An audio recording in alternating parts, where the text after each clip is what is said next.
Telugu YouTube ఛానల్లో మీ వ్యాపార ప్రకటనల కోసం 9154949554 కి కాల్ చేయండి. Hello everyone, welcome to KGB Telugu. AICC అధ్యక్షురాలు సోనియా గాంధీ రాయ్బరేలీ నియోజకవర్గం ఖాళీ చేసిన సంగతి తెలిసిందే. ఆమె రాజ్యసభకు ప్రాతినిధ్యం వహిస్తారని చెప్పిన పార్టీ వర్గాలు తాజాగా ఆమె తెలంగాణ నుండి లోక్సభ ఎన్నికల బరిలో దిగుతారని వదంతులు. మేడం సోనియాను తెలంగాణ నుండి పోటీ చేయాల్సిందిగా తెలంగాణ పీసీసీ అధ్యక్షుడు ముఖ్యమంత్రి రేవంత్ రెడ్డి విజ్ఞప్తి చేసినట్లు చెబుతున్నారు. దానికి ఆమె అవును కాదు అని చెప్పకుండా దీనిపై సరైన సమయంలో సరైన నిర్ణయం తీసుకుంటానన్నారట. మరి ఆమె అవునంటారా కాదంటారా అన్నది వేచి చూడాల్సిందే.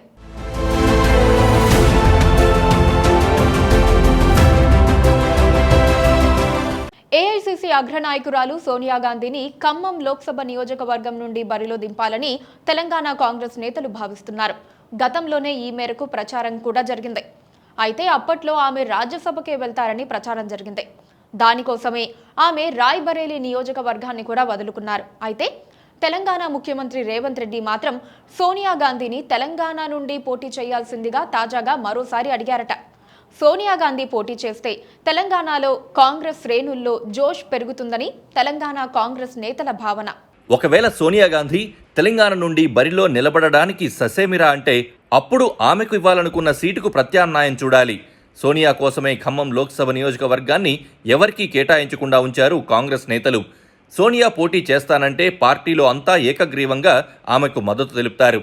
ఒకవేళ ఆమె పోటీ చేయనంటే మాత్రం ఖమ్మం సీటుపై కర్చీఫ్ వేయడానికి చాలామంది రెడీగా ఉన్నారు.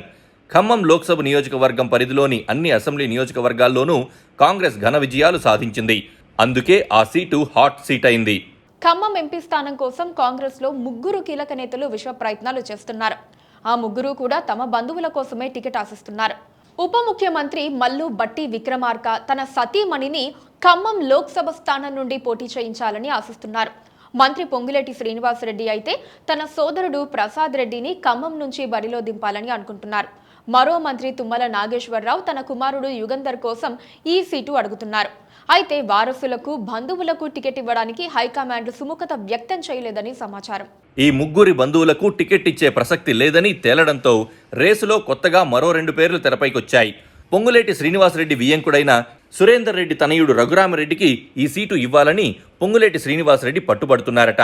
బీఆర్ఎస్కు గుడ్ బై చెప్పిన పొంగులేటి శ్రీనివాసరెడ్డి కాంగ్రెస్ పార్టీలో చేరే సమయంలో ఖమ్మం లోక్సభ సీటు తాను సూచించిన వ్యక్తికే ఇవ్వాలని షరతు పెట్టారట. దానికి పార్టీ నాయకత్వం కూడా ఒప్పుకుందని అంటున్నారు. ఒకవేళ సురేందర్ రెడ్డికి ఇచ్చే పరిస్థితులు లేకపోతే మాత్రం మాజీ మంత్రి నిజామాబాద్ నాయకుడు మండవ వెంకటేశ్వరరావు పేరు వినిపిస్తోంది. మండవ వెంకటేశ్వరరావు సామాజిక వర్గం ఓట్లు ఖమ్మం లోక్సభ నియోజకవర్గంలో ఎక్కువ సంఖ్యలో ఉన్నారు. అందుకే ఆయన పేరును రేవంత్ రెడ్డి తెరపైకి తెచ్చారని అంటున్నారు. మండవ వెంకటేశ్వరరావు గతంలో టీడీపీలో ఉన్నప్పుడు రేవంత్ రెడ్డికి పరిచయం ఉంది. మొత్తం మీద ఖమ్మం లోక్సభ స్థానం మరికొద్ది రోజుల పాటు వార్తల్లో ఉంటుంది.